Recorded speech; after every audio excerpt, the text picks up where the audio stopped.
As you probably know, I love nothing more than wandering through a garden.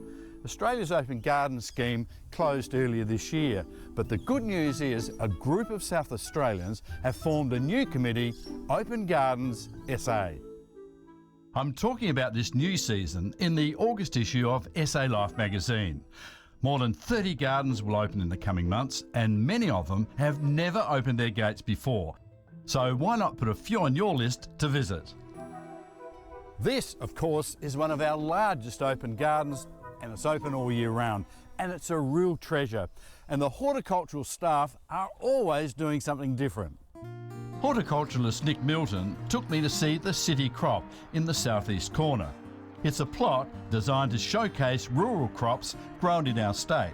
So what's the idea of planting in this area? It's to help educate city people about where food comes from, and especially kids as well, just so they don't think it just comes from the supermarket. What do you got growing here at the moment? We have lucerne. Like all crops in the bean family, it takes nitrogen out of the air and helps put it back into the soil. And you can do this in your home garden as well with probably not lucerne, but any sweet peas or anything in the bean family. Gee, that dwarf sweet pea look nice in a mass like this, and then let it flower and dig it in. Yeah, you can let that flower and dig it in. Imagine the perfume. It's fabulous. Our botanic garden right now is a hive of activity with staff everywhere, checking plants, pruning, mulching, adding compost, and generally getting everything shipshape for spring. And here in my garden, it's a little bit smaller, but the same sort of jobs. I've been pruning most of the trees and shrubs, and I'm going to mulch them. And they're just two of the jobs you can be doing in the month of August. Feed citrus in the garden and also those in pots. In fact, give most things a good dose of fertiliser, especially hedges. Now, if you've got weeds like this in your pathway or driveway like I have, August is the month to spray with this path weeder. It kills weeds for up to 12 months. Spray now, no more weeds. Check irrigation systems for cuts or breakages and make sure drippers are clear.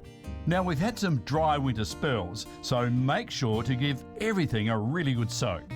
What to get in the ground? Well, you can plant out flowers like viola, gerbera, petunias, polyanthus, primula, salvia and alyssum for some bright splashes of colour.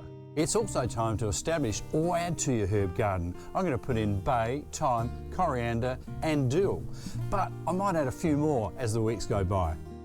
And as for veggie gardens, consider planting early tomatoes, spring onions, lettuce, radish, strawberries, potatoes and rhubarb.